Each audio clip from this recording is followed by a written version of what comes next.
Hello hello నవ్య గారండి? అవునండి. ఎవరు? నేను జయానండి. అందమైన జీవితం ప్రోగ్రామ్ నుంచి కాల్ చేస్తున్నాను, సుమన్ టీవీ నుండి. నాతో పాటు సీనియర్ డాక్టర్ కళ్యాణ్ చక్రవర్తి గారు ఉన్నారు. మేడం నమస్తే మేడం. నమస్తే. నమస్తే సార్. నమస్తే అమ్మా. అమ్మా. నవ్య నమస్తే. నవ్య, ఇప్పుడే ఆనంద్తో మాట్లాడామమ్మా. ఆనంద్ తెలుసు కదా మీకు? తెలుసు మేడం. ఆనంద్ నా boyfriend madam. Okay, right. ఆనంద్తో మాట్లాడాము. ఒక్కసారి నీతో మాట్లాడాలి, కొన్ని విషయాలు తెలుసుకోవాలి అని చెప్పి డాక్టర్ గారు నేను కలిసి నీకు కాల్ చేశాము. అవునా మేడం? నువ్వు ఫ్రీగా ఉన్నావా? సర్ప్రైజింగ్ ఉంది మీరు నాకు కాల్ చేయడం ఏంటి ఎస్ అని. ఎస్ ఎస్ నువ్వు ఫ్రీగా ఉన్నావా? ఒకసారి మాట్లాడొచ్చా మీతో? తప్పకుండా మేడం. రైట్. చెప్పండి మేడం. ఓకే కళ్యాణ్ గారు. అమ్మా నవ్య, సార్ నమస్తే. చెప్పండి సార్. నమస్తే అమ్మా. నమస్తే సార్. నమస్తే. ఇప్పుడు అంటే లైన్ లో ఆనంద్ కూడా ఉన్నాడు, కలపమంటావా ఒక్కసారి? ఏమ్మా? దేని గురించి సార్? అమ్మా, దేని ఇప్పుడు గురించి? నీకు తెలియనటువంటి కొత్త విషయం ఏమీ కాదు. నా బాయ్ ఫ్రెండ్ అని నువ్వే అన్నావు. అప్పుడు మీరిద్దరు ప్రేమించుకున్నారు, 2 years పాటు చాలా హ్యాపీగా ఉన్నారు, ఒకరినొకరు అర్థం చేసుకున్నారు, ఇద్దరు చక్కటి జంట. ముందుకు వెళ్ళి పెళ్లి కూడా చేసుకోవాలనుకున్నారు సెటిల్ అయిన తర్వాత. ఈ మధ్యలోనే ఒక 6 నెలలు బట్టి ఒక తెలియనటువంటి ఒక గ్యాప్, 2 నెలలు బొటాబొటిని మాట్లాడి మళ్ళీ 3 నెలల పాటు అసలు కమ్యూనికేషనే లేదు. ఆ అబ్బాయి ఏంటంటే మేము అతనికి ఈమెయిల్ చూసి సరైనటువంటి టైంలో ఫోన్ చేయకుండా ఉండుంటే కనుక ఒక 2 days తర్వాత అతను ఆత్మహత్య చేసుకుని అనేటటువంటి ఆలోచనలో కూడా వెళ్ళిపోయాడు ఆ అబ్బాయి. సో నేను అనేది ఏంటంటే, ఈ విధంగా ప్రేమించుకునేటటువంటి వాళ్ళు ఏదో ఒక కారణం వల్ల, చిన్నదవనియండి పెద్దదవనియండి, కలిసి ఉండాలంటే కలిసి ఉండండి, విడిపోవాలనుకుంటే ఒక కారణాన్ని చూపెట్టి విడిపోండి. ఇలాగ గోప్యంగా ఉంచడం వల్ల ఏంటి? ఇలాగే కదా కొన్ని ప్రాణాలు పోయేది. అసలు అంత సైలెన్స్ ఉండిపోవడానికి కారణం ఏంటి? నేను ఏం చెప్పుకోవాలి మేడం? ఒక నిమిషం లైన్ లో ఆనంద్ కూడా ఉన్నాడు. ఆనంద్, చూడు మరి నవ్య వచ్చింది లైన్ లోకి. నీ ఫోన్ ఎత్తను నవ్య, మా ఫోన్ ఆన్సర్ చేసింది. తన బాధ ఏదో తను చెప్పుకుంటుంది. మాట్లాడు. ఆనంద్ ఎట్లున్నావు?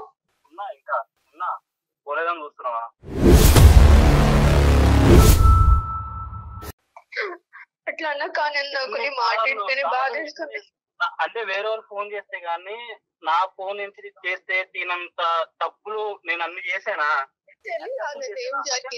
తెలీదు. చెప్పాలి కదా నాకు, నువ్వు చెప్పాలి కదా. ఇప్పుడు చెప్పలేదు. నేనేం చెప్పుకోలేను ఆనంద్, నేను చెప్పుకోలేను.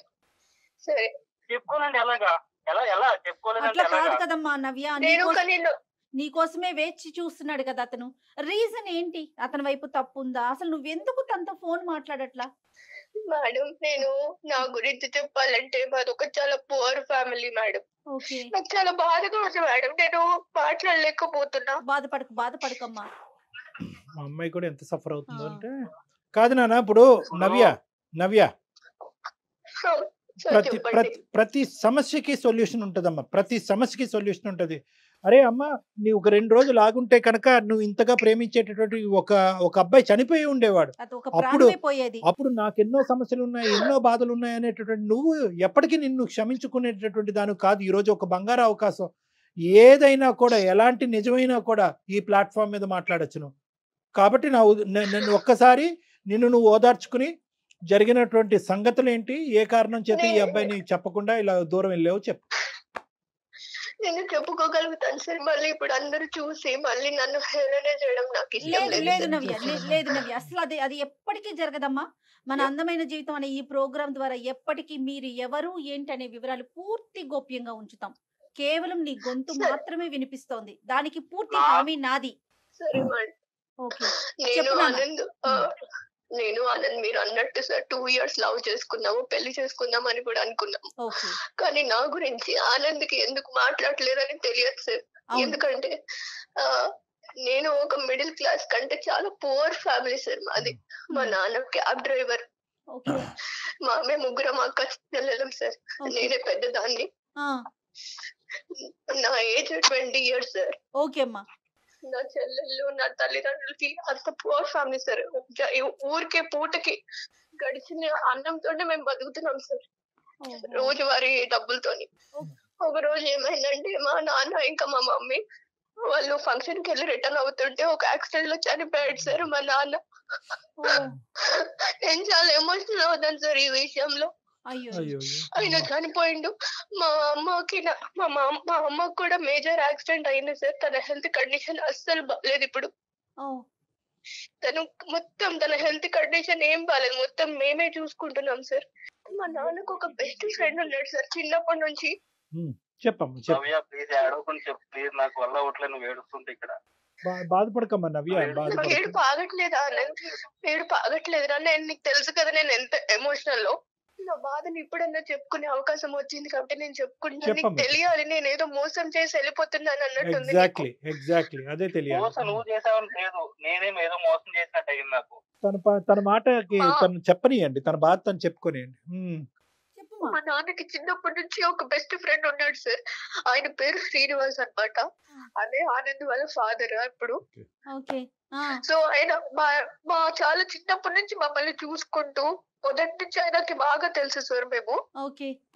సో మా పరిస్థితి చూసి ఎలానో మా నాన్న ఎప్పుడు చెప్తుండే, అరే నువ్వే చూసుకోవాలరా నా ఫ్యామిలీని, నా కుటుంబాన్ని, నా పిల్లల్ని నీ చేతుల్లోనే పెడుతున్నాను అని. ముందు నుంచే వాళ్ళు బాగా నాకేమన్నా అవుతే నువ్వే దిక్కు, నువ్వే పెద్ద దిక్కు అని కూడా ఎప్పుడు వాళ్ళ మధ్యన సంభాషణ ఉండేది. సో ఈ విధంగా మా నాన్న చనిపోయినప్పుడు ఆయన మమ్మల్ని దగ్గరికి తీశారు సార్, ఆనంద్ వాళ్ళ ఫ్యామిలీని. ఆనంద్ కి మదర్ లేరు, తండ్రి ఒక్కడే. నన్ను బాగా చూసుకున్నాడు సార్. నన్ను నేను పెద్ద చెల్లిని కాబట్టి నాకు మంచి చదివించి ఉద్యోగం తెప్పిస్తే తర్వాత మా చెల్లెలకి నేను ఉపయోగపడతాను కదా సార్, మా ఫ్యామిలీకి సపోర్ట్ గా ఉంటాను కదా. సో వాళ్ళ ఇంటికి తీసుకెళ్లి మంచిగా నవ్య, ఇప్పుడు నువ్వు ఒక్కదానివి వీళ్ళింట్లో ఉన్నావు, చెల్లెళ్ళిద్దరూ అమ్మని చూసుకుంటూ మీ ఇంట్లోనే ఉండిపోయారు అంతేనా? అవును మేడం. అమ్మకు ఆరోగ్యం బాగుంటుంది కదా. చెప్పమ్మా. నేను వాళ్ళ ఇంట్లోకి వెళ్ళి చదువుకొని వాళ్ళ ఇంట్లో మంచి ఉద్యోగం కూడా తెచ్చుకున్నాను సార్. అయితే ఆ పరిచయమే నాకు ఆనంద్ పరిచయం అయ్యాడు. ఆనంద్ చాలా మంచోడు సార్. నన్ను ఒక తండ్రి లేని కూతురు కంటే తండ్రిలాగే బాగా చూసుకుంటాడు. ఒక తల్లి తండ్రి లాగే అట్టి A to Z అతనే చూసుకున్నాడు మేడం. సో ఒకసారి ఏమైందంటే అనుకోకుండా నాకు ఒక్కొక్కసారి హెడేక్, స్టమక్ పెయిన్ వస్తున్నప్పుడు వీక్నెస్ అనిపించేది మేడం. బాడీ అంతా వీక్ గా ఉన్నప్పుడు పడుకునేదాన్ని, కాలేజ్ కూడా వెళ్ళకుండా. సో అలాంటి టైంలో వీక్ ఉన్నప్పుడు నాకు మెడిసిన్స్ అవన్నీ తెచ్చి అంకుల్ బాగా చూసుకున్నారు. అలా 2-3 సార్లు జరిగినాయి అలాగా. సో టైం అయిపోయింది. ఒకసారి ఏమైందంటే మేడం, నాకు బాగా సివియర్ గా హెడేక్ ఇంకా స్టమక్ పెయిన్ ఉన్నప్పుడు ఒక మెడిసిన్ ఇచ్చారు మేడం. నాకు తెలియలేదు ఏమైందో. నాకు తెలియకుండానే నాకు నీరసం అయిపోయి నేను అలానే పడుకుంటున్నాను మేడం. అప్పుడు ఆనంద్ కూడా లేడు మేడం నాకు తోడుగా. అలాంటి టైంలో నాకు తెలియకుండానే ఆ శ్రీనివాస్ అంకుల్, ఆ అంకుల్ అని కూడా పిలవాలనిపించట్లేదు. నాకు ఒక రాక్షసుడు అని చెప్పాలి నేను.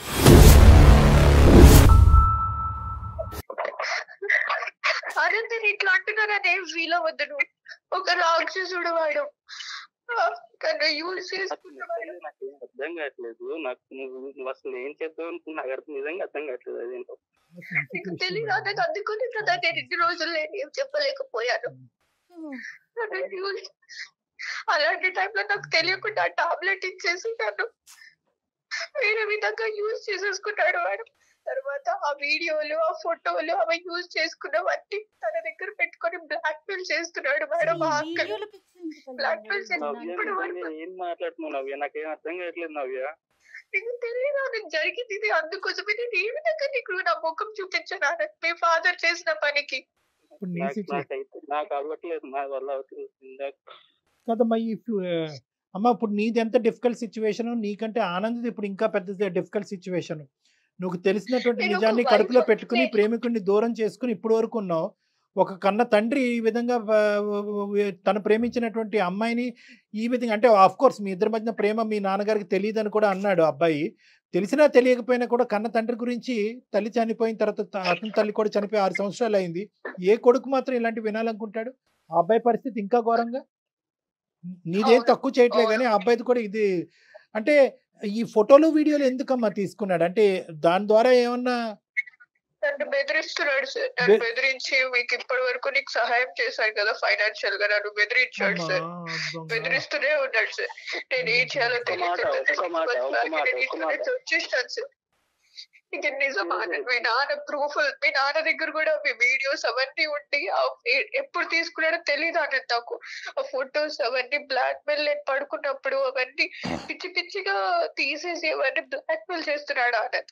ఒక ఇంట్లో ఉన్నారు కదా ఆనంద్, నేను మా ఇల్లు అనుకొని వచ్చారు, అనవసరంగా వచ్చారా నాకు ఇప్పుడు అనిపిస్తుంది ఆనంద్. ఒక ఫాదర్ లాగా నన్ను కేర్ చేసుకుంటే ఈ విధంగా అతను ఇట్లా చేస్తాడని అసలు ఊహించలేదు ఆనంద్. మీ నాన్నగారు మీ అమ్మగారు చనిపోయిన తర్వాత లేదంటే చనిపోయక ముందు ఎటువంటి కార్యక్రమాలు ఎన్ని నడిపించారో మనకు తెలియదు. ఎందుకంటే ఇది కుర్రకారు కూడా చేయనటువంటి ఇవన్నీ అరాచకం. ఇది ఇంత భయంకరంగా అతను ఈ విధంగా మత్తు పదార్థాలు ఇచ్చి ఒక ఆడపిల్లని ఆ కూతురు వయసున్న ఆడపిల్లల్ని ఈ విధంగా శారీరకంగా వాడుకోవటమే కాకుండా ముందస్తు చర్యగా వీడియోల కింద మార్చుకుని ఫోటోల కింద మార్చుకుని ఆ అమ్మాయిని బ్లాక్మెయిల్ చేసుకుని ఎవరికి చెప్పకుండా చూసుకుంటూ ఆ కార్యక్రమాన్ని ఇలా జీవితాంతం నడిపిద్దాం అనుకుంటున్నాడంటే కనుక అతనిలో చాలా క్రిమినల్ మెంటాలిటీ ఉంది. అన్ఫార్చునేట్లీ మీ నాన్నగారి గురించి ఇలా మాట్లాడవలసి వస్తుంది, నీకు ఎంత బాధ ఉందో నాకు అర్థం అవుతుంది. కానీ నిజాలు నిజాలే కాబట్టి సార్ నేను చిన్నప్పటి నుంచి చూస్తున్నాను సార్ ఆయన్ని. నాకు ఏ రోజు ఆయన మెంటాలిటీ ఎలా ఉంటుందా నేను ఎప్పుడు అనుకోలేదు, అంటే థింక్ చేయలేదు. ఆ విషయం రాదు, ఎందుకంటే ఆ పర్సనల్ గా చూసుకుంటారు. బయటికి వెళ్ళిన ఆయన పేరు గాని లేదా ఇంట్లో ఉన్న మమ్మల్ని చూసుకుంటాం గాని బాగానే చూసుకున్నారు సార్. అసలు అంటే నిజంగా నాకు ఈ మాటలు ఏంటంటే నిజంగా నాకు ఎలా అనిపిస్తుంది అంటే నిజంగా తీసుకోలేకపోతున్నా, ఎటు తీసుకోవాలో కూడా నాకు అర్థం కావట్లేదు. అదే మాకు కూడా నమ్మకం కానటువంటి అంశాలు ఆనంద్. కానీ ఈరోజు ఆ అమ్మాయి నీ దగ్గర నుంచి దూరం అవడానికి ఏ కారణమైనా చెప్పి దూరం అవ్వచ్చు. మీ నాన్నని చెడ్డ చేసి ఇంత భయంకరమైనటువంటి అంశం చెప్పి ఆ అమ్మాయి బయటపడవలసినటువంటి అవసరం లేదు. సో అది ఒకటి. రెండోది ఏంటంటే కనుక ప్రత్యక్షంగా ఆ అమ్మాయి సాక్ష్యాలు ఉన్నాయి అని అంటుంది, ఫోటోలు వీడియోలు తీసి షేర్ చేసి ఇది ఈ విధంగా చేస్తానని బ్లాక్మెయిల్ కూడా చేస్తున్నాడు. సో ఇక్కడ ఎలా చూసినా కూడా మాకు తెలియనటువంటి నవ్య నిజమే చెప్తున్నట్టు అనిపిస్తుంది. మాకు నవ్య గురించి తెలీదు. కానీ ఈ విధంగా తను చెప్పనా సార్ నేను ఆనంద్ని నా ఒక హస్బెండ్ లాగే అనుకున్నాను సార్. మేమిద్దరం అలాగే ఉన్నాం సార్, జెన్యూన్ గా లవ్ చేసుకుని పెళ్లి కూడా చేసుకుందాం అనుకున్నాం సార్. తను కూడా తన వైఫ్ లానే చూసుకున్నాడు సార్ నన్ను కూడా. నేను ఈ విధంగా నేను ఇప్పుడు అబద్ధం చెప్పాల్సిన అవసరం ఏంటి ఆనంద్? అమ్మ ఇప్పుడు వీళ్ళ నాన్న నీతో ఇంకా టచ్ లో ఉన్నాడమ్మా శ్రీనివాస్ గారు? ఇంకా వాళ్ళ నాన్న అంటే ఈ అబ్బాయి కోపం వస్తుందేమో ఇప్పుడు, ఆనంద్ కోపం వస్తుంది నేను వాళ్ళ తండ్రి అని అంటే కనుక. ఇప్పుడు అతను ఇప్పటికీ నీతో కాంటాక్ట్ లో ఉన్నాడమ్మా? లేడు సార్. అప్పుడప్పుడు తన ఒక టైంలో తనకి ఏమవుతుందో ఏమో తెలియదు సార్. అప్పుడప్పుడు వాట్సాప్ లో ఇంకో ఫొటోస్ ఇవన్నీ నేను బ్లాక్ మెయిల్ చేస్తాను, మిమ్మల్ని ఇంకా అనాథల్ని చేస్తాను, ఇప్పటి వరకు మిమ్మల్ని చూసాను పోషించాను కదా అని ఇంకా బ్లాక్ మెయిల్ చేస్తాడు. నా వల్ల అవ్వట్లేదు సార్, ఇవన్నీ వింటూ నాకు అవ్వట్లేదు సార్ నిజంగా. ఆనంద్ నువ్వు గుండె ధైర్యం చేసుకుని నా మాట విను. ఇది నిజాలే కాబట్టి కొద్దిగా విను ఇక్కడ. ఎందుకంటే కనుక రిస్క్ ఉంది ఇక్కడ. ఒకటి నీకు ఫాదర్ అనేటటువంటి సెంటిమెంట్ ఉన్నా కూడా వేరే ఆడపిల్లల జీవితాలకి రిస్క్ ఉంది కాబట్టి. I can understand. నాకు టోటల్ సింపతీస్ నీ వైపు ఉన్నాయి. కానీ మీ నాన్న యొక్క రియాలిటీ తెలియటం ఒక ఎత్తు, ఇంకా ఎంతమంది ఈ విధంగా అతని బారిన పడుతున్నారు అనేది రెండోది. మూడో అంశం ఏంటంటే అదృష్టం కొద్దీ ఇద్దరు ఆడపిల్లలను అక్కడ, ఇద్దరు చెల్లెలను అక్కడ వదిలి ఈ అమ్మాయి ఒక్కతే ఇక్కడికి వచ్చింది. ముగ్గురిని వేసుకుని వస్తే కనుక ముగ్గురు కథ వినే పరిస్థితి వచ్చి ఉండేది ఈ రోజు మనకి. సో ఈ రోజు మీ నాన్న అనేటటువంటి అంశం పక్కన తీసి పెట్టాలి. అతను ఒక క్రూరమైనటువంటి మృగంలా తయారయ్యాడు. ఈ అమ్మాయి చెప్పినటువంటి వాస్తవాలు అయితే. కానీ ఇవి నువ్వు మాకు చెప్పేదానికి ఆనందం దూరం పెట్టడానికి ఏముందమ్మా సంబంధం? నువ్వేమో అక్కడ వాలంటరీగా అతని జీవితంలోకి వెళ్ళలేదు, కావాలని చెప్పి నువ్వు అతనితో ఏం తప్పు చేయలేదు.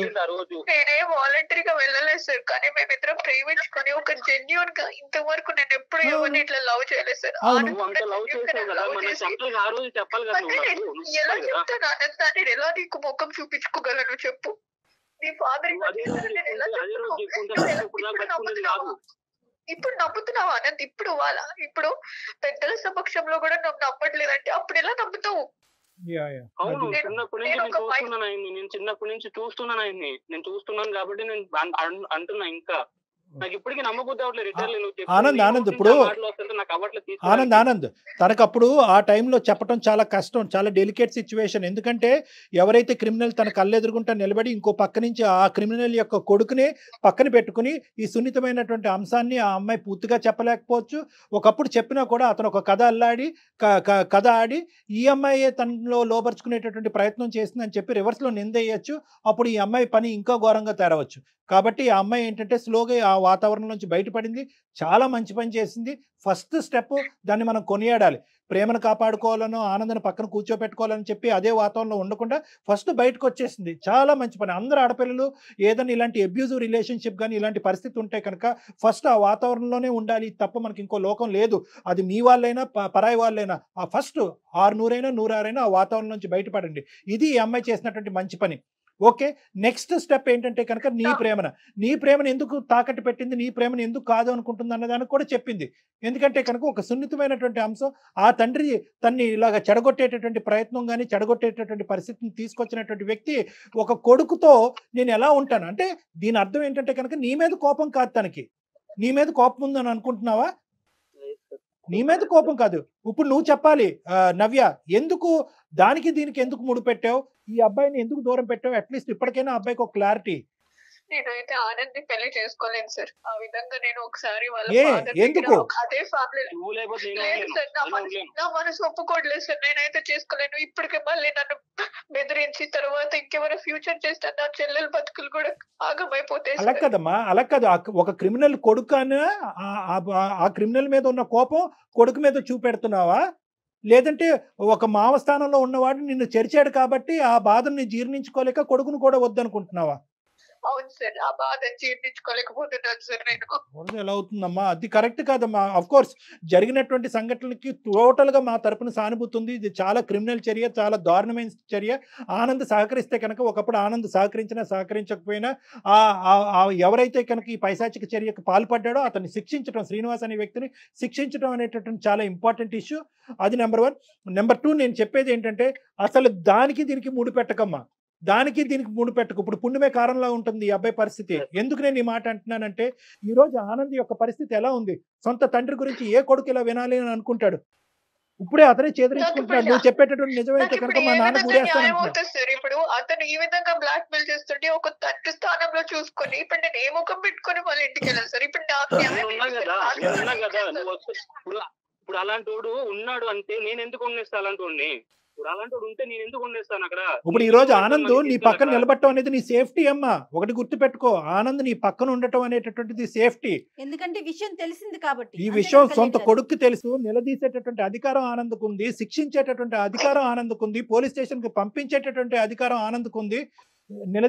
అన్ని విధాలుగా ఒక అధికారం ఆనంద్కు ఉంది. కాబట్టి ఆనంద్ నీ పక్కన ఉండటం అనేటటువంటిది బలం. ఏ విధంగా అతని దగ్గర ఈ పనికిరానటువంటి చెత్తకారి ఆధారాలు ఉన్నాయో కూడా అవి అన్ని పిండి తీసుకోవటం, అతను పోలీస్ స్టేషన్ వరకు సాగరంపటం అన్నీ కూడా ఆనంద్ చేయగలిగేటటువంటి కెపాసిటీలో ఉన్నాడు. కాబట్టి ఆనంద్ నీ బలం నెంబర్ 1. నెంబర్ 2 నేను ఒక అంశం చెప్తున్నానమ్మా. నీకు మానసికంగా నీ పరిస్థితి ఏంటి అన్నది నేను అర్థం చేసుకోగలను. కానీ అన్నిట్లకంటే ఇక్కడ మనం ఏంటంటే ఒక నీకు ఓదార్పు లేదంటే ఒక మంచి అంశం ఏంటో తెలుసా? ఒక చెడు చూసావు, ఒక భయంకరమైనటువంటి అంశం చూసావు, కానీ దాంతోపాటు ఒక స్వచ్ఛమైన ప్రేమను కూడా చూసావు. ఈ రోజుల్లో ఇటువంటి స్వచ్ఛమైనటువంటి ప్రేమను దొరకటం కూడా కష్టం. ఈ రోజు కావాలంటే 1 గంట 2 గంటలో 100 రోజులో ఈ రోజు ఆనంద్ గట్టిగా వాదించతే నిన్నైనా వదులుకోవటానికి రెడీయే, కానీ మా నాన్న ఇలా అంటే కనుక నేను వదలను, మా తల్లి చనిపోయినటువంటి మా తండ్రి మీద పేలెత్తి ఆధారాలు ఉన్నా లేకపోయినా తండ్రిని వెనకేసుకుని రావచ్చు, కానీ అలా వెనకేసుకుని రాలేదు. ఎప్పుడైతే నేను అతను సముదాయించావో, ఎప్పుడైతే నువ్వు 2 మంచి మాటలు చెప్పావో, మా నాయన నిజంగా ఇలాంటి వాడైతే కనుక అతను నేనే శిక్షిస్తాననే విధంగా నీతో పాటు వచ్చినటువంటి ఈ వ్యక్తికి నీ మీద పూర్తి స్థాయిలో 100% స్వచ్ఛమైనటువంటి ప్రేమ ఉంది. ఇటువంటి సపోర్ట్ నీకు కావాలి. దీన్ని పోగొట్టుకోవద్దు. అది చూపెట్టి నువ్వు దయచేసి దీన్ని పోగొట్టుకోవద్దమ్మా.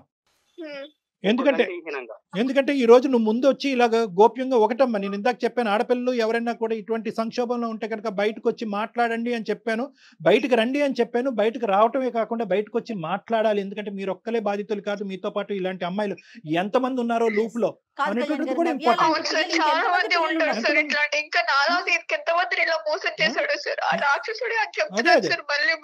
మీ అమ్మ జాలిపడో అయ్యో ఏదో ఒక మూల నుంచి సహాయం వస్తుందో అని చెప్పి 3 ఆడపిల్లల్ని ఇక్కడ పంపించుంటే ఇంకెంత దయనీయమైనటువంటి పరిస్థితి ఉండేదమ్మా నీకు. అక్కగా అంతే కదమ్మా. సో నేను చెప్పేది ఏంటంటే దానికి దీనికి ఆనంద్ నీ పాత్ర ఏంటమ్మా? నువ్వేం చేయదలుచుకున్నావు చెప్పు. నువ్వు హెల్ప్ చేయాలి ఎక్కువగా. అప్పుడు నీ సహాయ సహకారాలు నవ్యకు అవసరం. నీ ఓదార్పు, నీ ప్రేమ అన్ని ఓకేనా? కాదు మీరిద్దరూ నేనేమంటున్నా అంటే ఫస్ట్ ఆఫ్ ఆల్ నవ్య, చెప్పండి సార్, వితౌట్ ఎనీ కండిషన్స్ నీ ప్రేమను యాక్సెప్ట్ చేస్తావా? ఆనంద్ నీకు కావాలా? ఆనంద్తో పాటు కలిసి ప్రయాణం చేస్తావా? నాకు నాకు ఇవన్నీ నాకేం తెలియదు. నాకు నువ్వు కావాలి. నీ సమాధానం కావాలి నవ్య. చూసుకున్నాను నేను చెప్పలేకపోతున్నాను సార్. నేను ఇంకా ఆ స్టేజ్ లో నుంచి బయట పడలేదు. ఇంకా నేను చెప్పలేకపోతున్నాను సార్. మీరే న్యాయం డిసైడ్ చేయండి సార్. నవ్య, ఒక పని చేద్దామమ్మా. నీ సిచ్యువేషన్ నాకు అర్థమవుతోంది. ఒక ఆడపిల్లగా నేను అర్థం చేసుకోగలుగుతున్నాను. కాకపోతే ఒక పని చెయ్యి, ఒక్కసారి డాక్టర్ గారిని కలవండి. మీ ఇద్దరు కూడా ఒక్క హాఫ్ అవర్ వచ్చి డాక్టర్ గారితో మాట్లాడి వెళ్తే నీ ఆలోచన శైలిలో పూర్తిగా మార్పు వస్తుంది. అంటే ఏం లేదు నవ్య, ఇక్కడ ఒకటే పాయింట్ అమ్మ, నువ్వు నన్ను వచ్చి కలుద్ది కానీ నీకేమైనా డౌట్స్ ఉంటే కూడా నేను క్లారిఫై చేస్తాను, నీకేమైనా మిస్కాన్సెప్షన్స్ ఉన్నా కూడా నేను క్లియర్ చేస్తాను. కానీ ప్రధానమైనటువంటి పాయింట్ ఏంటంటే ఆ అంశానికి నీ ప్రేమని ముడిపెట్టద్దు. ఇక్కడ ఉండే కామనాలిటీ ఏంటంటే కనుక నువ్వు గాఢంగా ప్రేమించినటువంటి అబ్బాయి యొక్క తండ్రి క్రిమినల్, వాడు నీ మీద అఘాయిత్యం చేశాడు. ఇప్పుడు ఇప్పుడు ఏంటంటే కనుక వాడు తండ్రి అన్నట్టుగా నీ సొంత ప్రేమికుడే కట్ చేసేసాడు. సో కట్ చేసేసినప్పుడు నీకు మామ కింద కూడా అవ్వడు. నువ్వు వాళ్ళ ఇంట్లో అడుగు పెట్టవలసినటువంటి అవసరం లేదు. అక్కడ వాళ్ళ కొడుకు దగ్గర నుంచి, నీ ప్రేమికుడి దగ్గర నుంచి అక్కడ ఏమి క్షమించేటటువంటి ఆలోచన శైలి లేదు. కాబట్టి మీ ఇద్దరు మానసిక పరిస్థితుల్లోంచి ఆ వ్యక్తిని డిలీట్ అయిపోయినప్పుడు మీ ఇద్దరికి కనిపించవలసిన ఒకే ఒక అంశం ఏంటంటే ఒక క్రిమినల్ మీకు కనిపిస్తున్నాడు. ఆ క్రిమినల్ని ఎలా మనం శిక్షించాలో అనేటటువంటి మా సైడ్ నుంచి సహాయం ఉంటుంది. కాబట్టి ఇక్కడ ప్రధానంగా మీరు చూడవలసింది ఏంటంటే మీ ప్రేమను కాపాడుకోండి. ఇంత స్వచ్ఛమైనటువంటి ప్రేమ ఈ రోజుల్లో దొరకడం కూడా రేర్. మీ ఇద్దరిని మీ ప్రేమ గురించి వింటుంటే నాకే ఎంతో ఆనందంగా ఉంది. ఈ అంశం బట్టి మీ ప్రేమను మాత్రం త్యాగం చేసుకోవద్దు నవ్య, ప్లీజ్. ఎవరికి చెప్పుకోలేని సిచ్యువేషన్ సార్, ఎందుకంటే మాకు ఎవరు లేరు. మీకు ఆల్రెడీ చెప్పాను కదా. అట్లా ఏమనుకోవద్దమ్మా, అట్లా ఏమనుకోవద్దు నవ్య. ఈ రోజు మేము మాట్లాడలేదు, నేను మాట్లాడాను, డాక్టర్ గారు మాట్లాడారు. ఆనంద్ ఉన్నాడమ్మా నీకు, మేమెవరం కాదు. నీకోసం ఆనంద్ ఉన్నాడు, నువ్వెవరూ లేరని అనుకోవద్దు. అన్ని పక్కన పెట్టి నీతో పాటు సపోర్ట్ చేసి తన ప్రేమను కాపాడుకోవటమే కాకుండా నిన్ను హింస పెట్టిన వ్యక్తిని కూడా శిక్షిస్తానని చెప్పినటువంటి మగాడు వస్తున్నాడు నీ పక్కన. Don't worry. Right, yes, what else do you want? Okay sir. ఓకేనమ్మా, ఓకే. మనం కలుస్తాను సార్, మిమ్మల్ని కలుస్తాము మేమిద్దరము. ఇద్దరు రండి అమ్మా, నేను నంబర్ పంపిస్తాను, ఇద్దరు రండి. ఓకే, ఓకేనా Anand? Good luck Anand, all the best. Anand తను కూడా కన్ఫ్యూజన్ లో ఉన్నట్లున్నాడు. అంటే ఎక్స్పెక్ట్ చేయని విషయం కదండి. తను ఏదో మిస్టేక్ జరిగింది, నా వైపు ఏదన్నా జరిగిందా, అమ్మాయి వైపు, తన ఆలోచనలో ఒకేసారి కన్న తండ్రి అనేసరికి ఈ అమ్మాయి కౌన్సిలింగ్ ఎంత అవసరమో, ఎందుకంటే ఆ అబ్బాయికి కూడా ఇది అంత సులభమైనటువంటి అంశం కాదు. ఈ రోజు అంటున్నాడు కానీ ఇప్పుడు తల్లి లేనటువంటి లోటు తండ్రి తీరుస్తున్నాడు. తండ్రి తన లోటే తీర్చుకుంటే వేరే కుటుంబానికి కూడా సహాయపడుతున్నాడు అనేటటువంటి దేవుడు కింద ఊహించుకునేటటువంటి ఒక వ్యక్తి ఈ రోజు రాక్షసుడు అయిపోయాడు, దెయ్యం అయిపోయాడు. సో ఆ అబ్బాయికి కూడా ఈ అంశం జీర్ణించుకోవడానికి టైం పడుతుంది. కాబట్టి ఎంత వీళ్ళిద్దరు కలిసినా ఏ విధంగా ఉన్న ఫ్యూచర్ ముందు వీళ్ళిద్దరికి అయితే కనుక విడివిడిగా కలిపి కూడా కౌన్సిలింగ్ అనేది చాలా ఇంపార్టెంట్. దానికి నేను రెడీగానే ఉన్నాను. రైట్. అయితే శ్రీనివాస్ లాంటి వాళ్ళు, ఈ నవ్య లాంటి పిల్లల్ని ఇంకా ఎంత మంది పిల్లలతో ఎలాంటి గేమ్స్ ఆడారో ఏమో, కానీ ఆడపిల్లలు బయటకు రావాలి కళ్యాణ్, కొంచెం అన్న ధైర్యం చేసి. అంటే ఇక్కడ ఏంటంటే మేడం, మనం చాలా ఈజీగా చెప్తా ఉంటాము. ఆఫ్ కోర్స్ మన ఆడపిల్లలందరికీ కూడా మనకు ఒక స్థైర్యాన్ని నింపుతాం. ఏంటంటే అతను తండ్రి పాత్రలో వచ్చేసాడు ఎంట్రీ. మీ కుటుంబానికి సహాయపడతాను, మీ చెల్లెలకి సహాయపడతాను, నీ బాగోగులు చూసుకుంటాను, నువ్వు నా ఇంటికి రా అనేటటువంటి విధంగా ఇంటికి తీసుకొచ్చి తలనొప్పుకో కాలు నొప్పుకో ఒక టాబ్లెట్ ఇస్తే మింగకుండా ఏ ఆడపిల్ల ఉంటుందండి?